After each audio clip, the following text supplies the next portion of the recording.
This is Art Sense, a podcast focused on educating and informing listeners about the past, present, and future of art. I'm Craig Gould. On today's episode, I speak with artist William Kentridge. The world-renowned Kentridge is a multifaceted artist whose work includes prints, drawings, animations, sculptures, and design collaborations for the stage. He took time out to speak from his home's garden studio in Johannesburg, South Africa, about his creative process, the value of ambiguity, the importance of place, and his latest show, opening September 12th at Marian Goodman Gallery in New York. And now, a conversation about uncertainty, time, and fate with artist William Kentridge.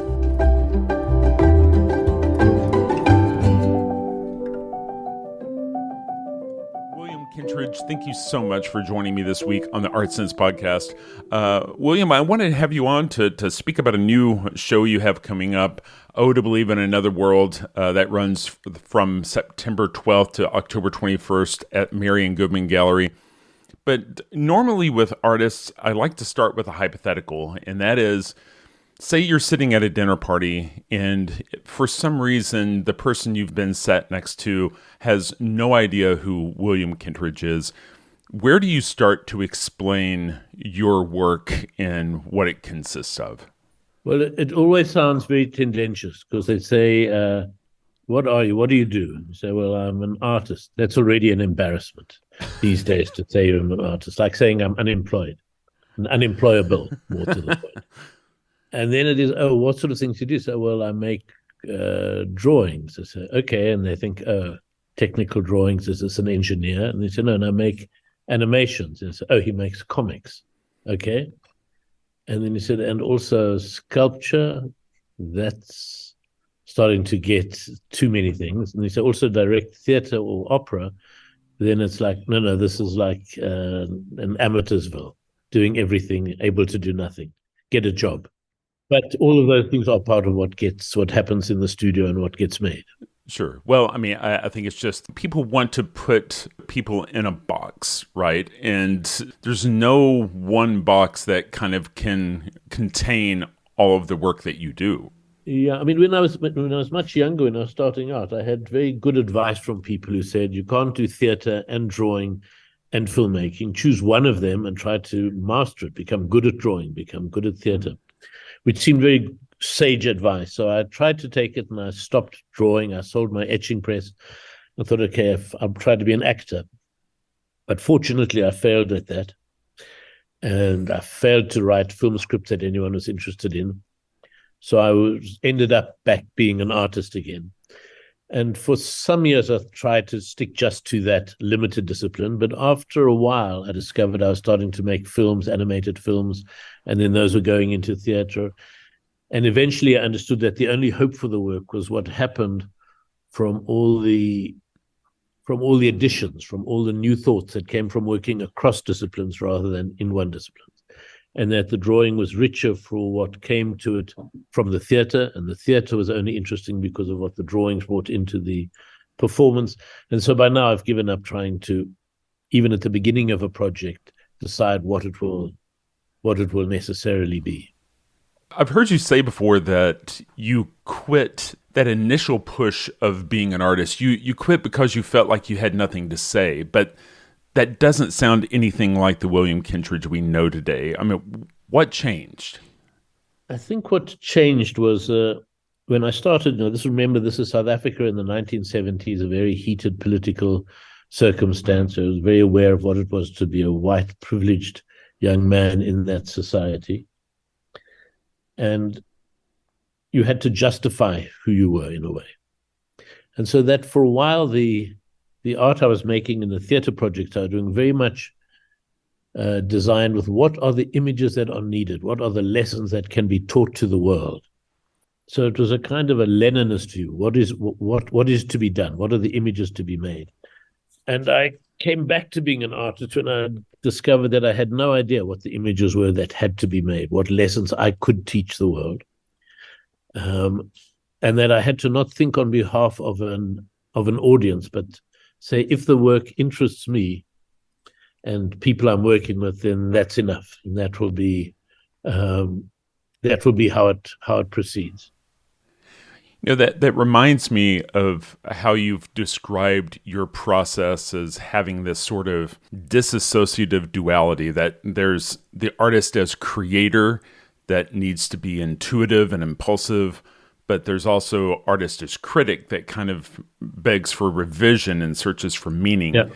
And I feel some artists have problems because they're asking that critic to be the creator. I mean, they want all the problems kind of solved before they begin work, but that isn't necessarily the best course of action, is it? I think it's important to try to keep the critic in check and at a distance. And that I've always felt for the studio to operate, it needs to be a safe space for stupidity, for not knowing what you're doing, for giving an impulse or an image the benefit of the doubt. And then in due course, you can interrogate it to see if it earns its keep, if it justifies its place to continue. But to work it out in advance always means that the artist has to be smarter than what he or she is making. And I think the artwork always needs to be smarter than the person making it. Otherwise, you shouldn't be doing it. There's something you need to learn or discover in the process of making, rather than simply giving a set of instructions to the piece of paper when you know in advance what it's going to be. And that conversation of knowing or not knowing, guiding but receiving, is a vital part, whether it's a drawing or whether it's a performance, even whether it's writing a script. So in a way, it's kind of a need to access the subconscious, that maybe our best ideas are just beyond our grasp. I think it's vital that it's, yeah. I mean, I think just in my case, if I think of all the things that have been seen by other people as good ideas in the work, none of them had come with me thinking they were good ideas. They were things that had come inadvertently through the work, which I thought were mistakes. I apologized for, and had to be pointed out to me what it was, in fact, that I was doing. To give an example for people to understand, the drawings I make with charcoal get erased and redrawn, and it's never possible to get a perfect erasure. There's always a gray trace of the previous state of a drawing. So that as a movement on a sheet of paper continues, there's a ghostly trace of all the different iterations of that drawing, the different frames of the film. And at first, I tried very hard to do my most conscientious erasure. And I kept on apologizing, saying, I'm sorry that the erasure is imperfect. The next film I make, it'll get it better. And I tried many different materials. And eventually one of my friends said, stop complaining. In fact, the erasures are the one part of the drawing that's interesting. And then I suddenly stopped and looked at it again and said, oh, okay, you're right. Yes, there, let's keep the trace. And in fact, then that gave rise to a whole series of different thematic elements in them, questions of making time concrete, of allowing memory to continue and be visible. But it wasn't something I'd had as a good idea, and think, how do I show time passing? This is a good idea. This is what was happening in the drawing, and that's what it provoked. So I'm not sure if that's an unconscious understanding of it, or it's an openness to recognize what comes towards you. And there are many examples in the same sphere. You know, for that to work, you know, you can't consider any mark too sacred, right? I mean, I think some artists, as they're working, they particularly feel that some part of the painting is working and they don't want to change it. But, you know, for that, you know, I've heard you refer to it as needing to maintain an openness to recognize things as they happen. Yeah. I mean, there does need to be an openness to say, yes, the drawing's looking fine now, but it's got to continue. Its work is not done. Or sometimes if there's a drawing which I said, oh, that's a surprising, interesting drawing to have arrived here. Sometimes I'll stop that sequence there, say that's where that sequence ends. And as it were, in filmic terms, we'll cut to a close-up, we'll cut to a different angle, to another drawing. So it's not quite as pure as saying, oh, nothing will ever happen to the drawings as we go. I mean, they'll all be, and it is a problem. One knows that you start drawing quickly, and if you start really well, there's a temptation to slow down and not mess up what you've done. And so to keep the same pace and tempo of drawing is a task, and the animation makes that easier. You have to work at speed, otherwise the animation never happens. You spend too long on each frame. And you've got to trust, or I have to trust that provisionality and speed and lightness of work will still be coherent when the film is projected. I think most people, when they think of your work, they think of it in terms of black and white. That your most recent body of work, there is a fair amount of color. But is the choice to work within that noir, is that a matter of being attracted to light and dark, shadow and form? Or, is part of it the fact that, as you're just saying, the necessity to work fast, it was helpful to work with one color? No, I think the work with charcoal long preceded the work in animation. I think I was just a very incompetent painter in oil paint, which is how students started in South Africa in the 1970s. It never felt a comfortable medium. It was always saying, does this look nice? Does this look good? Which is a terrible question for an artist to be asking. It has to be a series of other questions, and the drawing takes its chances. You discover how it looks at the end. I mean, I think in terms of images, they always had a strong affinity to graphic works, to etchings, to lithographs, which by nature are, in essence, are monochromatic, black and white, come out of printing world of text, of things like that. And then out of black and white photography. So I suppose a lot of the images I was looking at had their origins and had connections to that kind of world. But also, I suppose, later on when I was doing animation, there's a kind of you're dealing with tone, so you're not thinking, I've got to change this piece completely because I'm moving from the red table to the green floor. You're moving from a darker gray to a lighter gray. It's a very different alteration. So it definitely does have to do with it, with the practicalities of the medium, of the grammar of the medium. You always have to be working within what do you bring to the drawing, and how does the world meet the drawing halfway? And so things that are monochromatic, whether they're black and white photographs or black objects that have that space in the world, are already coming towards you as a half-formed drawing. Mm. So I know you're a collector of words, ideas, phrases, and those words and phrases will often find their way into your work. Does the creator or the critic add that text? I mean, are you drawing inspiration? It works both ways. It works when reading, particularly when reading poetry, but also all reading or different texts connected to a subject I'm working on. I'll very much read with a pencil, marking phrases, sentences, or paragraphs. And then when the book or collection of poems is done, I will go back through and transcribe those different phrases. So then I have a book which would say Words 2023. And then when I'm working on a project, I'll go through those and I'll mark the ones that I'm interested in as I read through them quickly and type those out. Have those on the table literally as 100 or 200 little scraps of paper, and then start arranging them, not randomly, but seeing what phrases seem to talk to each other. So, it may be a phrase of Aeschylus that meets a phrase of Bertolt Brecht that meets a piece of Szymborska in translation. And those three lines make a phrase. So it's neither random nor is it planned. It's in the space in between, where you rely on, so they're not randomly chosen. They're not chosen for a rational reason. But cumulatively, they reflect, I suppose, concerns, desires, fears that one has. And I'm not a writer. I'm not a writer of fiction. I'm not a writer of dialogue. So all the theater projects that I make need an assembly of text for the libretto. And those are by and large done from found fragments. Sometimes longer texts, a long letter, but generally a line here, a line there, a phrase, two lines together. And the current project which we're working on, which is a theater project about a ship's journey from Marseille to Martinique in 1941, uses poets of the era and Bertolt Brecht and others. And while constructing it, in fact, we have a long series of footnotes so I can kind of remember and track where the different fragments have come from. But in earlier projects, those were just taken out of the book, and some I remember and some I don't. But all the good lines aren't written by me.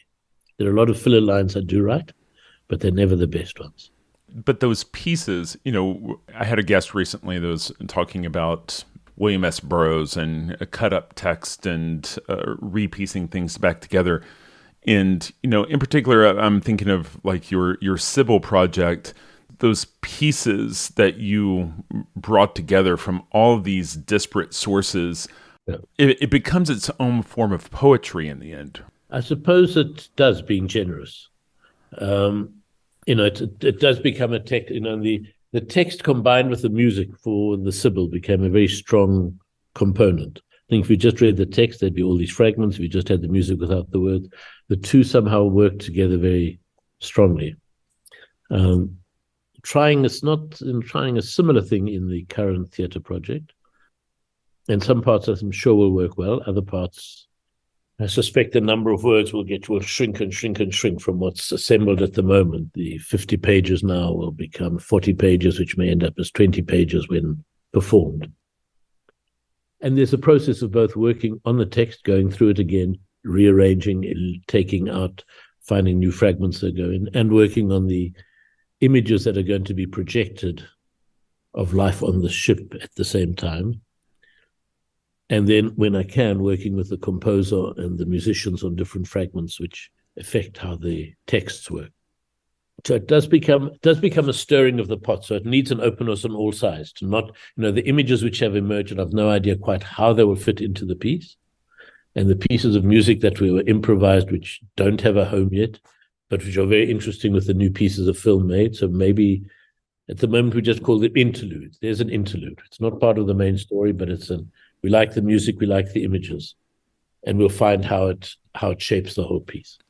Tell me about collaboration, because, you have spent plenty of time in your garden studio doing your work that is kind of iconic to you, but, these productions, it brings in musicians, it brings in other people's thoughts and reflections, and it seems like some of that most creative work kind of happens in the ether. It's not so much in the ether, it's in the studio. It's in the rehearsal studio or in the domestic studio. Here, there are two studios. There's a studio in the garden where we're talking today.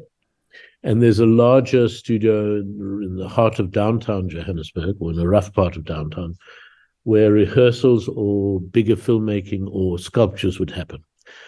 And it's very much there. 7 singers, a pianist, a percussionist, and the composer who's working with the singers, where we'll try a line, and then he'll suggest they'll go away, and they'll come back with 4 different versions, and one of the singers will say, well, I could change it to this point. So it's being found in the moment, and while that's happening, the editor might be with me, or editors might be with me with different projections, just to see what the sound does to the images. It's a very practical making. It's really, in the sense of, as much as you can be making film with your hands, it's saying, okay, let's slow this down 20% while they sing the same song. No, keep it as it was, try a different song. Let's see how that changes what you see on the screen. So today, for example, in terms of stupid things in the studio, have a lot of pieces of blue paper, old blueprints, which pinned down and flapped with pieces of cardboard to make them move up and down, and filmed at an angle. And now the hope is that if we split that down the middle and zoom it out as we do it and have another layer below, we can have a sense of the ship making its way through the water. So the first idea of the flapping paper is fine, but then the rest of the day is spent trying to work the grammar of what we've done. How fast does that zoom have to happen? How should we split the page? Straight down the middle or in a zigzag way around the... So it's editors upstairs in the editing suite working on that, and the filming happening downstairs on my table here, but then a movement up and down between filming and looking and refilming and re-looking. So the physical proximity of collaborators is also vital. So have you ever thought about making a feature-length film? I have, and I realize that the best films I make are like 9 minutes long, and that if you're doing a feature-length film, you need a psychology of characters, which mine don't really have. I mean, I'd written film scripts, and thank goodness they were never made. They were really not good. I spent a lot of time over the last few years making a series of films about life in the studio called Self-Portrait as a Coffee Pot, 9 half-hour episodes, which are still looking for a home. So it's not as if that form is so obvious to know where they will end up. And they're almost done. We do our final mix in the next couple of weeks.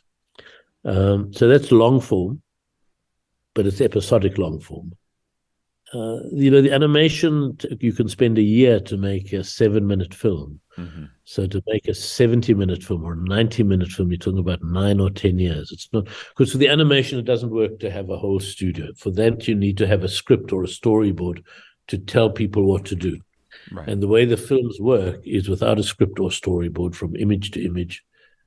And that's fine. For 9 minutes, you can ask an audience to make imaginative leaps to construct a kind of narrative.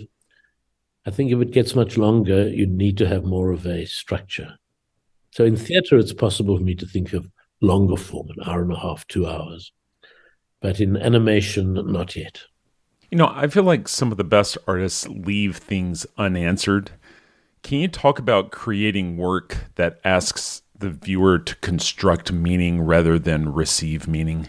Well, just in the case of these animated films, because they have no script or storyboard, everybody's having to make kind of links. This happened before that, this connects to that. And some people are interested enough. Some people do make a coherence of it, and some people don't. I think that what's interesting for me is how we as humans, as a basic function of how we are in the world, need to make sense of what comes towards us. And you find that when you're having a conversation and you can hardly hear what someone is saying, as a word is missed, your brain prompts, this is what they might have been saying, it could have been, as if they had said that. If you're in a language you nearly understand but don't completely, when a word comes you don't understand, you make the leap over it. And so what that does is it provokes you from simply a passive reception of things that are clearly understood. You understand every word, there's no effort being done, to when you're really leaning forward, trying to catch it or trying to make sense, when you become more aware of yourself as a constructor of meaning being constructed rather than found, and our complicity in doing that. So you find that with children, when they don't understand a word or they half understand a word, they will, in their brain, recalibrate what the story could be. To recount a story which I've told before, when our daughter Alice was about 2 or 3 years old, I was telling her a story about the doggy chasing the kitty in the garden, and the doggy chased the kitty, and the kitty ran through the cat flap into the kitchen and escaped. And later on, she was recounting to her mother, and she said, what story did William tell you? And she said, well, there was a kitty and there was a doggy, and the doggy chased the kitty, and then the kitty flapped its wings and escaped. So there was a sense of understanding flap, but not understanding cat flap. And so you have to say, well, how does a flap help you to escape if you're a cat chased by a dog and then flapping wings? So that kind of imaginative leap is what we do when we are constructing and when we read a novel. You read a novel set in a town you've never been to. It doesn't mean, oh, well, I don't know what that means. I don't know what that building looks like. I don't know that avenue. You construct from fragments that are already in your head what a possible sense of that place could be, or of character. I mean, all of watching fiction or reading fiction has to do with ourselves as constructors of taking clues and fragments and making an image that doesn't have all the gaps. They say, oh, he was walking past the red fence. You don't see, oh, here's a red fence against nothing. You construct for yourself, whether it's a building or a park or a forest behind the red fence. And I don't think we can resist that. I think it's about our inability not to try to make sense of the world. And that's certainly what art relies on, and the comfort we take from it in understanding our part of it. The themes that show up time and again in your work, like time, change over time, ambiguity, uncertainty, fate, death, are these conscious choices at this point in your career, or are these things that just continue to bubble up? I think they're mainly things that continue to emerge in the work. They're questions of, if you're working in animation, if you're working in all film, but if you're working in time, one's very much aware that one is turning the invisibility and abstractness of time into something physical and concrete. The number of frames that you're filming, the 800 grams of a roll of film, which is 4 minutes of time. You turn time into something. You turn it into the smudges on a sheet of paper. So It's not that I'm hunting to say this is the theme I want to explore. It is the theme which is explored, whether one likes it or not in that medium, particularly if it's done slowly in the studio. You expand your 1 minute action into the day of drawing. This afternoon, I'm going to be on the ship. I've got cardboard objects, domestic objects on the table, but I know when we project it, we'll tilt the table they're on, and that what I will animate now is the movement of those objects as they're sliding from one side of the table to the other as the ship moves, as the ship rolls from side to side. And I know that'll take an hour to do, like, what's it, 1 second slide across the table, 2 second slide across the table, several times. So I'm very aware of the transformation of time. I think, okay, it needs to slide in 3 seconds. Slower first, then faster. That's 75 frames. So the first ones will be close together because it's slow. Then they'll be, and I'll quickly mark that on the sheet of paper. So I'll be in my head transposing time into these pencil marks on the sheet of paper, which I know are places to aim for with the object as I animate it. Questions of fate came in the project about the Sibyl. Questions of politics obviously flowed through many of them. The To Believe in Another World, which is a piece about Shostakovich and the Soviet Union and the history of artists under the Soviet Union, and the paradoxes around that. Continued an ongoing interest in that period in history, the art that came out of that period. And so that gave a vocabulary and a language to work with that project. But I'm sure there are other themes that have emerged that are not just the same as that political question in that work. I'd like to talk a little bit about the role of place in your work. And it's something that continually comes up with artists that I speak with. I had one guest who had worked alongside Andrew Wyeth for years, and Wyeth would tell him, "Let your roots be your crown." And so my question to you is, how are your roots in South Africa a key component of your work? Well, firstly, in the most direct sense, that 68 years on, I'm still living in Johannesburg. All the houses and schools I've had are within a few kilometers of each other. The trees that we planted in the house when I was 9 years old are now beautiful, full-grown, large trees. So in that sense, the roots now tower above us, so to speak. But also the history of Johannesburg and the history of my family's history in it have been a vital part in the iconography and the images in the landscapes that are drawn. But more than that, the collaborators I've worked with, musicians, dancers, actors, singers, are very largely from Johannesburg. And so that their histories, their voices, their habits of movement also infect and inflect the work. So that even if there's a piece that we were doing about the Soviet Union, it's very much Soviet Union seen through Johannesburg eyes. And the piece about Marseille and Martinique is that, but it's about how does Frans Fanon and Aimé Césaire still have echoes here in South Africa in 2023. So in that sense, it does feel very, very localized. Let's talk a little bit more about Oh, to Believe in Another World, the Soviet Union piece. Yeah. Can you talk about how that show explores the myth of utopia? Well, to give us a quick background, there was an invitation from a Swiss orchestra to make a film to project with the symphony, and I chose the 10th Symphony of Shostakovich. And I chose it both because I love two reasons. Shostakovich, because I love his music, but also it's so cinematic. It's music that you want to see in a way. And that's partly to do with his history of writing music for films. But this is a symphony that was finished and first performed just after the death of Stalin. And we know that Shostakovich had a very complicated relationship with the official Soviet music world and with Stalin, which operas were approved, which ones weren't, when he was in favor, when he was out of favor. And he started writing his music just after the revolution in the 1920s, when there was enormous hope and optimism for this transformed world that was going to be made. And that's also then the poems of someone like Mayakovsky writing in the 1920s and during the time of the revolution. So the texts of Mayakovsky and the music of Shostakovich and some of the visual language of the post-revolutionary era, the constructivists, became the raw material, and we made a 50-minute film using masks, cardboard sets, that explored this question, going from the early days through to Stalin's purges. But obviously what was left at the end is Shostakovich, who outlived Stalin, and his music, which outlives Shostakovich himself.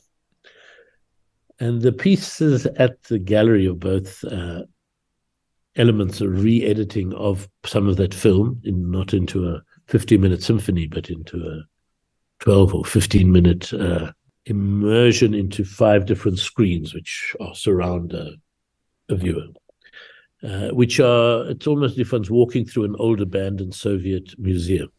The museum made out of cardboard, which is a foot high, and the characters placed inside that using very simple green screen technology, but edited with great skill by the editors in the studio, with some of the texts of Mayakovsky, which were both about optimism, to believe in another world, which is, the pleasure of believing in another world, the utopian thought, and, if only it were possible to believe in another world, but that simple idea of utopia we know is no longer possible.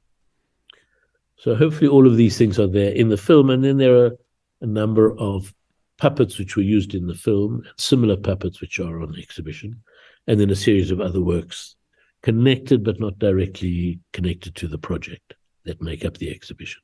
But the heart of it is this 5-screen projection. Have you used that green screen before to bring full-size people into these little spaces?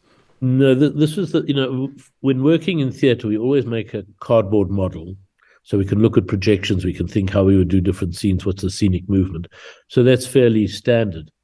What was different in this case was saying that the scale model, this little cardboard model, will in fact be the sets. They're not a model to be larger scale, 10-meter high theater sets. And so to put people into them, we couldn't film them against the sets, was filming them against the green screen, and you subtract the green and you then place them in whichever. It's never quite that simple, but that's the principle of it. No, but what's happened is that I really loved the green of the green screen. It wasn't a conventional green screen, a different green. And so a lot of the work since then has been done on this green paper, and not to make it invisible, but use its greenness as part of its material. But those drawings aren't on this exhibition.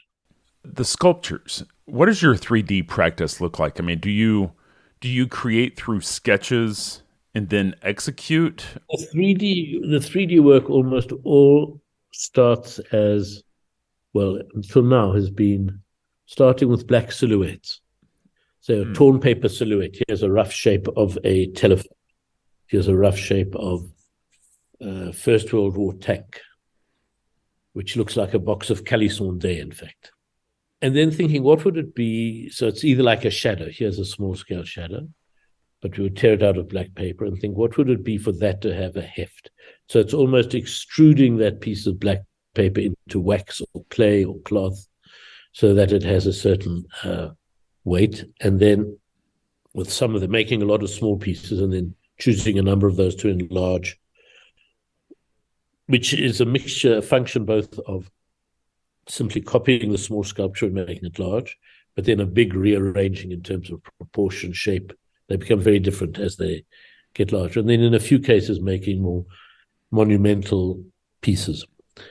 But there's also been a lot of sculpture which is kind of 2D, 3D, anti-3D sculpture, non-sculpture. So, for example, you have a silhouette of a woman, but you construct it such that the head is a lot in front of where the body is and the legs are 2 meters further behind and the skirt is twisted at an angle.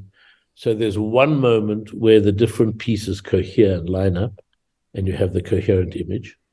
And as you move around the sculpture, it becomes an incoherent set of fragments. And so in a sense, it's a two-dimensional object. It relies on a monocular vision of putting something together. But having said that, once you know that that coherence lies somewhere inside the chaos, the pleasure is in the chaos itself. Saying, this is the sculpture, there's only one moment where it coheres, and for the rest, it doesn't make sense. So there's been a number of sculptures, both small and large, that work on that principle. of rotating sculptures, which come into focus for a moment and shift out again. Recently, I've started work on some quite bright, vivid sculptures, flattish sculptures, but they're still at the stage of moving from a paper maquette into a medium-sized steel sculpture to a larger scale. And by the end of the year, I'll know if that's of interest or not.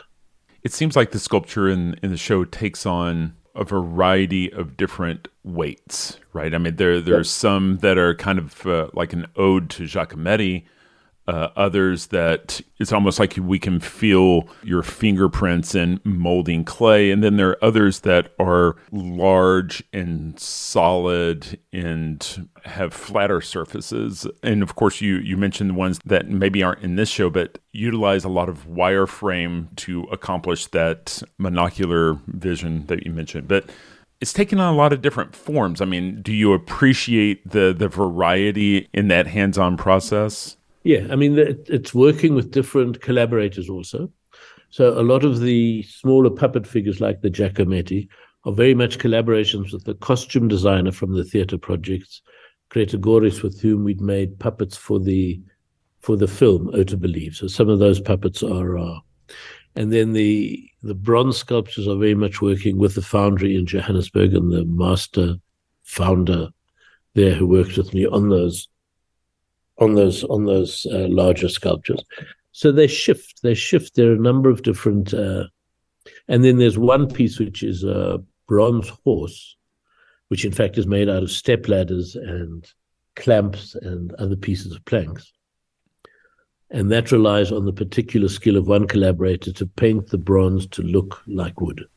So it's a wooden sculpture cast in bronze, painted to look like wood. And until you tap the bronze, you cannot quite credit that it is bronze. So it's a kind of trompe-l'oeil. So it both relates to polychrome sculptures, but also to found materials, to assemblage. So there is, I think, all these three different languages are there. And some of these sculptures then turn into etchings, which will be in another section of the exhibition. The movement from one form, the migration of images from one form to another, whether it's theatre to sculpture to drawing, is something that I'm happy to allow without deciding which is prior, which is primary. One last question for you, William, and that is, I've been talking to artists and folks that work on catalog raisonnés, talking to people that deal with artist estates, and something that's been coming up a lot recently is an artist's legacy. And, at this point in your life, what do you hope your legacy will be? I was with a very nice South African poet, and she was asked the same question. A whole lot of people being given awards were asked what their legacy was. And a lot of them said, oh, if I can show younger children how they can get on in the world, that's the legacy I would love, or people to enjoy my songs 50 years from this. And this poet's answer was said, legacy? What I would like to leave is a big scandal. Not quite sure I have her courage to say that, but I've no idea. At the moment, I put that off by working on the next thing. The legacy of your parents is very interesting. For folks that don't know the legacy of your father, Sidney, and the groundbreaking work your mother, Felicia, did, maybe you could talk a little bit about the legacy that they left behind in their careers. Well, yeah, I mean, my father was an advocate and my mother too, a lawyer, trial lawyer, and he did a lot of very important political cases in South Africa during the apartheid years and during the struggle against apartheid. And I think that's had a big impact apart from the impact obviously on me and on his other children and their other children, but that's had a big impact on how law is practiced and understood in South Africa. And my mother founded the first sort of public interest law firm, which took on a lot of unpopular cases in its and it still runs in South Africa. And so in her way also was vital in shaping how the law was seen in South Africa. And I'm sure that obviously changed how I saw the world as a child, coming from a very liberal family in the very illiberal South African circumstance. No, to be serious, I'm happy that my work has had an effect on some artists. and changes the way that other people have seen what happens here and understood how the world could operate in South Africa and elsewhere. But legacy longer than that, I wouldn't like to speculate.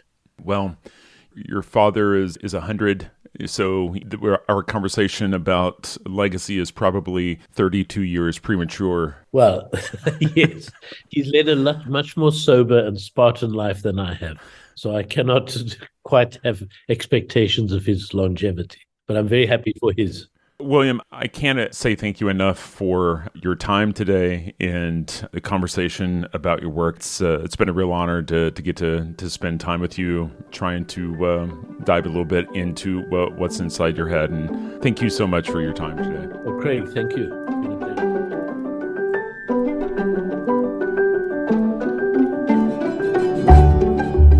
That's all the time we have for this week.